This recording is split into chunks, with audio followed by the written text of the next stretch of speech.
कैसे हैं आप सब। आशा करती हूँ आप सब बहुत अच्छे होंगे, स्वस्थ होंगे।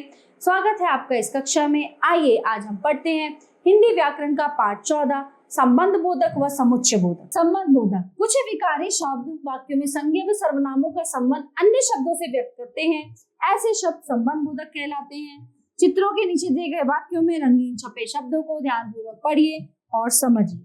छत के ऊपर बंदर है, विद्यालय के सामने मंदिर है, माँ के साथ बेटा है, कुर्सी के नीचे चूहा है, वह कुर्सी पर बैठी है, लड़के मैदान में खेल रहे हैं। तो चित्रों के नीचे दिए गए वाक्यों में रंगीन शब्द के ऊपर, के सामने, के साथ, के नीचे, पर, में, संज्ञा या सर्वनाम शब्दों के साथ जुड़कर इनका संबंध वाक्य में अन्य शब्दों के साथ प्रकट कर रहे हैं। अतः ये संबंध बोधक शब्द है। इस प्रकार जो विकारी शब्द संज्ञा या सर्वनाम शब्दों के साथ प्रयुक्त होकर उनका संबंध वाक्य में अन्य शब्दों से प्रकट करते हैं, उन्हें संबंध बोधक कहते हैं। अब संबंध बोधक के भेद, इसके कितने भेद होते हैं? प्रयोग की दृष्टि से संबंध बोधक को दो रूपों में बांटा जा सकता है, अर्थ के आधार पर और रूप रचना के आधार पर। सबसे पहले बात करते हैं अर्थ के आधार पर। अर्थ के आधार पर संबंध बोधक को निम्नलिखित प्रकारों में विभाजित किया जा सकता है। कालवाचक, के आगे, के बाद, के उपरांत, के पीछे, से पूर्व। स्थानवाचक, जगह। दिशावाचक है ना, डायरेक्शन। उद्देश्यवाचक, हेतु, निमित्त, वास्ते, कारण, मारे। समानतावाचक, के समान, के बराबर है ना, के तुल्य। इस तरह से है ना, जरिए, सहारे। संग्रहवाचक, सहित, पर्यंत। विरोधवाचक, खिलाफ, विरोध। अब बात करते हैं रूप रचना के आधार पर। रूप रचना के आधार पर संबंध बोधक दो प्रकार के होते हैं। पहला है मूल, तक, बिना, समेत, भर, में, पर, से, के आदि। यौगिक, के पीछे, के भीतर, के बिना, के सहित, से पहले आदि। याद रखिए संबंध बोधक कारक चिन्हों की, के, से आदि के साथ प्रयोग किए जाते हैं। जैसे घर की ओर, विद्यालय के सामने, आजादी से पहले आदि।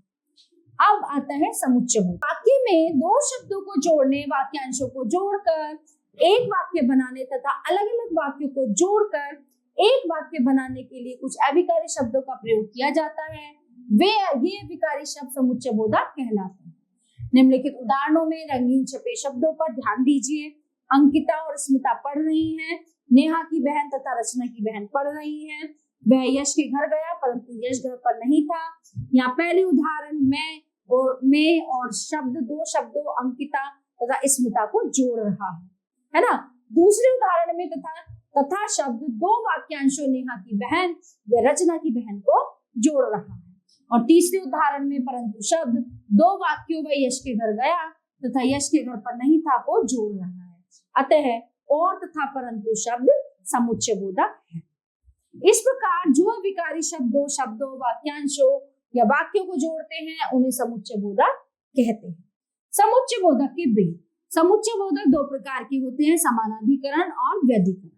अब समानाधिकरण, जो समुच्चय बोधक समान वाक्यांशों, घटकों तथा वाक्यों को परस्पर जोड़ते हैं, है ना, वे समानाधिकरण समुच्चय बोधक कहलाते हैं। समानाधिकरण समुच्चय बोधक चार प्रकार के होते हैं। पहला होता है संयोजक, जो समुच्चय बोधक शब्दों, वाक्यांशों व वाक्यों में मेल प्रकट करते हैं उन्हें संयोजक कहते हैं। जैसे और, एवं, व, तथा। उदाहरण दो और दो चार होते हैं। विकल्प, वे समुच्चय बोधक जो शब्दों या कई वाक्यों में से एक या कुछ का ग्रहण अथवा त्याग प्रकट कर विकल्प कहते हैं। जैसे या, अथवा, चाहे, अन्यथा आदि। उदाहरण, चाय या कॉफी ले आओ। विरोधक, जो समुच्चय बोधक पहले के हुए कथन का विपरीत परिणाम बताने से पूर्व प्रयोग किए जाते हैं विरोधक कहलाते हैं। जैसे किंतु, परंतु, लेकिन, पर, वरन, बल्कि, मगर आदि। उदाहरण, रमन ने परिश्रम किया परंतु उसे सफलता नहीं मिली। अब है परिणामक, वे समुच्चय बोधक जो पहले के हुए कथन का परिणाम बताने से पूर्व प्रयोग होते हैं परिणामक कहलाते हैं। जैसे अतः, अतएव, इसलिए, इस कारण आदि। उदाहरण, मनोज शहर से बाहर है तो खेलने नहीं आया। व्यधिकरण समुच्चय बोधक, एक या अधिक आश्रित उपवाक्यों को मुख्य उपवाक्यों से जोड़ने वाले समुच्चय बोधकों को व्यधिकरण समुच्चय बोधक कहते हैं। व्यधिकरण समुच्चय बोधक चार प्रकार के होते हैं।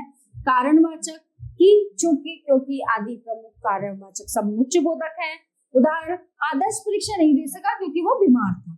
उद्देश्यवाचक, जो समुच्चय बोधक उपवाक्यों को जोड़ते हुए मुख्य उपवाक्य की बात का उद्देश्य प्रकट करते हैं उद्देश्यवाचक समुच्चय बोधक कहलाते हैं, जैसे कि ताकि, जिससे, जिसे, जिससे, जिससे कि आदि।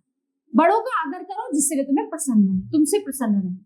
संकेतवाचक, वाक्य में प्रयुक्त एक समुच्चय बोधक जब दूसरे समुच्चय बोधक का भी अन्योन्याश्रित संकेत देता है, वो संकेतवाचक समुच्चय बोधक कहलाता है, जैसे यदि, तो, जो, तो, यद्यपि, तथापि, चाहे, पर आदि।